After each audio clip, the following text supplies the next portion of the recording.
This is the news on PBCJ. I'm Simone Absalom Gale.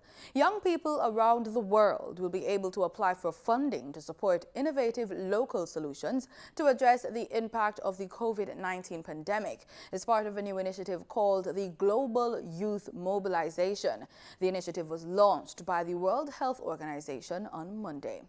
The lives of millions of young people are being impacted by the ongoing COVID-19 pandemic. A record number of children and youth are not attending school because of closures mandated by governments to curb the spread of COVID-19. Some are being forced to seek jobs since they have no access to school online. The Global Youth Mobilization will aid young people and voluntary organizations to take action to improve their lives in this COVID-19 era. From today, young people around the world will be able to apply for grants of between $500 and $5,000 through the Global Youth Mobilization. These local solutions will be judged and decided on by young people for young people. The initiative is being led by the Big Six youth organizations and backed by the WHO and the United Nations Foundation. WHO is committed to ensuring that the global recovery from COVID-19 includes the voices, energy, and ideas of young people. To do that, we have partnered with an alliance of the 6 largest youth development organizations in the world to form the Global Youth Mobilization, to empower young people to respond to the challenges created by the pandemic in their local communities. A decline in mental health and rising gender-based violence made the list of challenges being faced by the world's youth. The initiative has the support of climate and environmental activist Greta Thunberg. Her foundation has donated $120,000 in support of COVAX to purchase COVID-19 vaccines. Today, up to 75% of all emerging diseases come from animals. And as we are cutting down forests and destroying habitats, we are creating the ideal conditions for diseases to spill over from one animal to another and then to us. And we can no longer separate the health crisis from the ecological crisis, and we cannot separate the ecological crisis from the climate crisis. It's all interlinked in many ways. And during this pandemic, we have seen what we can achieve when we put resources into science. Vaccines were developed in record time. But so far, on average, 1 in 4 people in high-income countries have received a coronavirus vaccine, compared with just 1 in over 500 in low and middle-income countries. And the international community, governments and vaccine developers must step up their game and address the tragedy that is vaccine inequity. A global youth summit to be held virtually April 23 to April 25 marks the starting point for young people to get involved in the mobilization. Over the 3 days, thousands of young people, leaders, policymakers, and change makers will come together in one space to discuss the issues facing young people across the world. We now get the latest COVID-19 clinical management summary from the Health and Wellness Ministry. In the clinical management summary for April 19, 2021, Jamaica has confirmed 246 new cases of COVID-19 on Sunday, taking the total infection since the start of the pandemic to 44,136, of which 23,261 are active cases. 4 new deaths were also reported, pushing that tally to 727. For the new cases, the parish breakdown is as follows: Kingston and St. Andrew 87, St. Catherine 55, St. James 12, both Manchester and St. Ann recorded 17, while Portland recorded 1. Over in Clarendon, 9 cases were reported, St. Mary had 5, Hanover 2, St. Elizabeth 24, St. Thomas 8, Trelawney 3, and Westmoreland 6. 122 recoveries were also reported, pushing that total to 19,832. 316 persons are currently hospitalized, with 27 patients considered moderately ill and 34 critical. Melvin Pennant, PBCJ News. The Jamaica Constabulary Force says the investigation into the alleged incident between Member of Parliament George Wright and businesswoman Tanisha Singh has come to an end at this time. In a release, the JCF says, quote, "This as a result of the unwillingness of the parties involved and potential witnesses to participate in the investigation, as well as the poor quality of the video alleged to capture the incident," end quote. It said Mr. Wright and Ms. Singh made independent reports about a physical altercation on April 6. The statement explained that, quote, "Even if the footage was the highest quality, the police would not have been able to mount a case that met the basic evidentiary standard without the cooperation of the parties involved," end quote. Jamaica's justices of the peace are committed to serving the nation. That's the word from President of the Lay Magistrates Association of Jamaica, Dr. Lyndon Rose, while speaking at a Jamaica Information Service think tank recently. Under the law, a justice of the peace is a person of good character appointed to promote and protect the rights of individuals in their community. President of the Lay Magistrates Association of Jamaica, Dr. Lyndon Rose, says JPs who do voluntary work strongly believe in service above self. Our mission statement states that justices of the peace and the lay magistrates of Jamaica are committed to living and serving as model citizens, displaying a high standard of professionalism, guiding and advising where necessary, according to the code of conduct, so as to promote good citizenship for the enhancement of our island, Jamaica. The Lay Magistrates Association of Jamaica was formed in February 1985 as an umbrella organization for JPs across the island. Lay Magistrate Month is celebrated in April annually. Mr. Rose shared some of the activities planned for this year under the theme, "Being Resilient in the Face of Challenges." When we look at the new challenges, we're talking about the challenge of the COVID-19 pandemic. We're talking about crime and violence. And we're talking about natural disasters. We're looking at what has happened in St. Vincent and the Grenadines and what we can do to assist. We also had the National Church Service at St. Matthew's Anglican Church, and that was held on April 11th. A virtual concert is planned for April 25, featuring all members of the LMAJ as special guest artists, along with other guest artists. Our main outreach project for April will be the assistance to the St. Catherine Infirmary through the donation of equipment and supplies, and assistance to a special member of the lay magistrate, a past member who had given human service over the years and is now very ill and in need of assistance. Mr. Rose says his colleagues have been working to help those negatively affected by the ongoing COVID-19 pandemic. Distribution of care packages, as well as cash vouchers to needy persons in the parishes, and as well as providing help to children in terms of accessing the internet. And many of these are ongoing activities. You should know that the Lay Magistrates Association of Jamaica is a non-partisan organization that also plays an important role in assisting to reduce the backlog of cases in parish courts. Corporate Communications Manager at the Transport Authority, Petra Kane Williams, says transport company Uber has no approval to operate in Jamaica.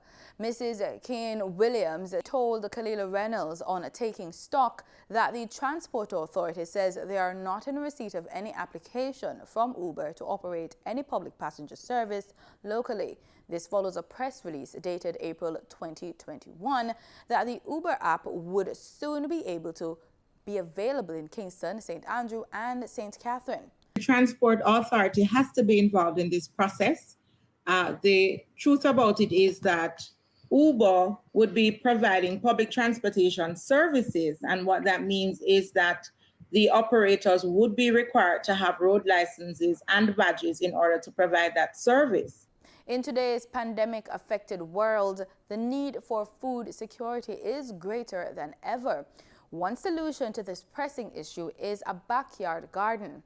A backyard garden is a great way to enjoy light physical activity and reduce stress. An added plus of backyard gardening is the ability to grow your own organic vegetables. This is an opportunity being provided by the Ministry of Agriculture under the Backyard Garden Project. Marlon Samuels has more in this report. The Backyard Garden Project, launched on February 19 by Minister of Agriculture and Fisheries Floyd Green, is valued at $10 million. The project feeds into the bigger aim of strengthening the country's food security by encouraging Jamaicans to eat what they grow. 400 of approximately 2,500 gardening kits have already been distributed to householders across the island. The kits provide the right tools and resources to support and guide recipients in planting and ultimately reaping their own fresh organic vegetables in their backyards or other community space. The kits contain assorted seeds, seedling tray, mix, and fertilizer. The seeds provided include vegetables such as pepper, cabbage, tomato, callaloo, pak choy, as well as herbs. Minister of Agriculture and Fisheries Floyd Green says the response to the initiative is overwhelming. Over 7,000 people applied to get kits. In addition to enhancing food security and nutrition, Minister Green said the initiative will also serve to build community wellness and strengthen support for local farmers. Those who received their backyard gardening kits are getting practical backyard farming tips from the Rural Agriculture Development Authority, RADA. For the news on PBCJ, I am Marlon Samuels.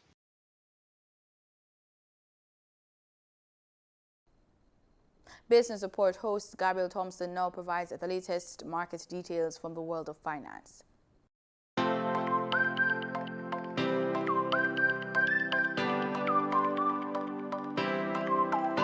In Friday's trading session, the JSE combined index advanced by 905 points to close at under 400,000 units.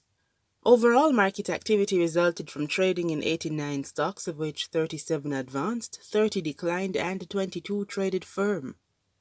The junior market index advanced by 20 points to close at just over 3,000 units. Stocks advanced for Access Financial Services Limited, Blue Power Group Limited, and Caribbean Assurance Brokers Limited. Stocks declined for Barita Investments Limited, Berger Paints Jamaica, and CAC 2000 9.5% preference shares. Trading firm were 1834 Investments Limited, AMG Packaging and Paper Company Limited, and Cargo Handlers Limited. Mailpack Group Limited was the volume leader with over 6 million units, followed by Wigton Wind Farm Limited ordinary shares with over 7 million units, and Lasco Manufacturing Limited with over 1.9 million units. In foreign exchange trading for Friday, April 16, the US dollar sold for an average $151.62. The Canadian dollar ended trading at $121.56. The pound sterling traded for $211.77, and the euro sold for an average $186.28. Oil prices eased on Monday amid concerns that rising coronavirus infections in India and other countries would dent fuel demand, but a weaker US dollar limited losses. India reported a record rise in coronavirus infections on Monday, which listed overall cases to just over 15 million, making the country the second worst affected after the United States, which has reported more than 31 million infections. Brent crude futures lost 10 cents to $66.67 a barrel. West Texas Intermediate crude futures fell 8 cents to $63.05 a barrel. And that does it for the Monday edition of the Business Report Inside the News on PBCJ. I'm Gabrielle Thompson. Pleasant viewing. In news from across the region, there is a change at the top of Cuba's governing party. This after Raul Castro, who has been the party's Secretary General since 2011, announced the end of his political leadership of the Communist Party. Mr. Castro, who is now 89 years old, made the announcement recently. More in this report from Cuban journalist Richard Richards. En lo que a mí se refiere, concluye mi tarea como primer secretario del Comité Central del Partido Comunista de Cuba con la satisfacción de haber cumplido y la confianza en el futuro de la patria. During his retirement speech, Raul assured that he made his decision of resigning with the thoughtful conviction not to accept any proposal to remain in high posts in the party, in whose ranks he will continue to be merely a revolutionary fighter. Raul Castro, 89 years old, succeeded his brother Fidel Castro, who died on November the 25th, 2016. The opening of the 8th Congress of the party took place on a momentous date in the history of the nation, the 60th anniversary of the proclamation by Commander-in-Chief Fidel Castro Ruz of the socialist character of the revolution. That was on April 16, 1961, during the farewell speech to the mourning of the fallen the day before, in the bombing of Cuban air bases, a prelude to the mercenary invasion of Playa Girón that took place the day after, organized and financed by the United States government as part of the plans to crush the example of the Cuban Revolution and reimpose neo-colonialism rule over the island with the complicity of the Organizations of American States, known as OAS. The Essential Report of the 8th Congress of the Communist Party of Cuba was previously approved by the Political Bureau. The number of delegates of the more than 700,000 communist militants in the country had been limited to 300 participants, considering the restrictions of COVID-19 health protocols. Raul's resigning has been effective from this Monday, parallel with the closure of the 8th Congress of the Cuban Communist Party, where the new authorities of this political organization are also being elected and is expected to be led by the current president of Cuba, Engineer Miguel Díaz-Canel, who is now 60 years old. The Communist Party of Cuba was founded in the 1960s and managed to unify several revolutionary groups that participated in the struggle against the then dictator and governor of the island, Fulgencio Batista. For the PBCJ, direct from Cuba, Richards, Canal Caribe. Officers attached to the Special Services Unit of the Royal St. Lucia Police Force have set sail to St. Vincent and the Grenadines to provide humanitarian assistance to the island, which has been rocked by volcanic eruptions. We have more in this report. A detachment of Special Service Unit officers of the Royal St. Lucia Police Force have been deployed to neighboring St. Vincent and the Grenadines as part of a peace mission. A vessel with the officers on board left Port Castries and set sail to the neighboring island to administer humanitarian aid to the citizens of St. Vincent affected by the eruption of the last Soufriere volcano. Superintendent of Police, Commanding Officer of the SSU, Benson de Terville, says the personnel will be assigned to the regional security system. We're mandated to provide assistance when any of our sister islands have any situation that requires police officers, as in our case, or in the case of some of the other territories, soldiers to assist. As occurred in St. Vincent with the eruption of the volcano, we are sending a team of SSU officers to assist in a peacekeeping mission to preserve the peace and to assist with in any other way where they actually have to render assistance. St. Vincent, battered by the last Soufriere volcanic eruption, was faced with a myriad of issues, from water security, the ongoing pandemic, evacuee hesitation, and ash fall. Many Caribbean islands have stepped up their assistance in various ways. They'll be there for a short period of time. Hopefully, after some time, there will possibly be a rotation of the officers. This is not the first time that the tactical unit has been deployed to neighboring islands in the wake of a disaster. Being that it's not their first time, I wouldn't say that they're overly excited to be going, but they definitely are eager to go and assist in that regard. The officers set sail to render aid in St. Vincent via the RSS Barbados Coast Guard vessel. Despite the road to recovery taken by St. Vincent, the UE Seismic Research Center continues to monitor the volcano. The agency says, based on historical records, the island is not out of the woods yet. Solange Alfred, HTS News Force. In Trinidad and Tobago, the Twin Island Republic will deploy additional personnel to assist the humanitarian crisis in St. Vincent and the Grenadines. Minister of National Security Stuart Young gave this update on Sunday. Terrian Brown Campbell tells us more. Earlier this week, this country sent 50 Trinidad and Tobago Defense Force officers to St. Vincent and the Grenadines. On Saturday, Minister of National Security Stuart Young said he received confirmation that Trinidad and Tobago would be sending more officers. I just got a brief update from the Acting Chief of Defense Staff on our troops on the ground in St. Vincent and the Grenadines. Every day I get a report. All is well. Our troops continue to do yeoman service up there and to make us proud. And we are actually sending up a few others to join the CDRU, which is the Caribbean Disaster Response Unit, to really coordinate what is going on through the rest of CARICOM. Meanwhile, St. Vincent and the Grenadines Prime Minister Dr. Ralph Gonsalves toured parts of the red zone on the island on Saturday. He said millions of dollars in assets were destroyed by the eruptions. So some public infrastructure, private infrastructure, agriculture, animal husbandry. Do we have? And then of course, if people can't work for a long period of time, we have to provide a social safety net support. It's a huge operation. The last time La Soufre erupted was on Friday at 6:15 a.m. Terrian Brown Campbell, TTT News. In Guyana, scores of young people visited the vaccination sites across the country on Friday to get their first dose of the COVID-19 vaccine. Thursday evening, the Ministry of Health announced a lowering of eligibility age for the vaccine to 18 years, clearing the way for anyone 18 years and older to access the vaccine. Gordon Mosley reports.